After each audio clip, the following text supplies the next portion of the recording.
Tryggvi, 9 stiga tap hérna í Ungverjalandi, mátti tapa með 4-5, stutt á milli í þessu. Já, við vorum hann eins og við segjum í lokin á leiknum þá áttum við alveg séns. Því miður þá voru 3 frákvöstanna sem enduðu þeirra megin og sem settu þeir stóran þrist í lokin. Annars ef það fara aðeins öðruvísi þá hefði það getað verið öðruvísi í loka en þeir spiluðu bara mjög vel í dag þannig að það var erfitt að eiga við á. Ótrúlega kaflaskipt frammistaða hjá íslenska liðinu í þessu leik byrjaði rosalega sterkt og svo einhvern veginn koma tveir erfiðir leiklutar og svo komum við tilbaka. Hvað að gerast þarna?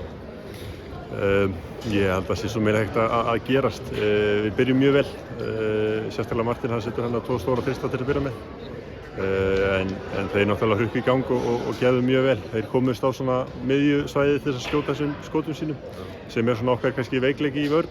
Við svona leitumst til þess að lið fari þetta skot því þetta svona erfið þarra skot en þeir voru bara útrúlega drjúgir í dag og settu þau mjög mikið og náðu að hitna og leið og svona leikmenn hitna þá erfitt að eiga við á. Væntanlega vil ég ekki dvelja of mikið við úrslitin kannski úr þessum leik. Ég meina það stutt á milli í þessu, bara 2 dagar í raun og veru í 2-3 dagar í Tyrkland heima. Ég meina það heldur betur verkefni sem þið fáið í fangið þá. Já, en til þess er þessir þessir leikir. Við viljum aldrei einhverja létta leið til að fara á þessi stórmót. Ef við þurfum að vinna Tyrkíu heima, þá vinnum við bara Tyrkíu heima. Það bara þannig. Full höll á sunnudaginn. Nú talaðu við hérna beint eftir þennan leik en það er væntanlega góð tilhugsun sérstaklega fyrir leikmann sem að spila á meginlandinu að fá að fara heim og spila fyrir framan Íslendinga, vinna á fjölskyldu og fleira. Auðvitað. Það er alltaf gaman að koma heim og spila fyrir framan þjóðina og sérstaklega fyrir framan fjölskylduna og svona, þannig að það er alltaf gaman.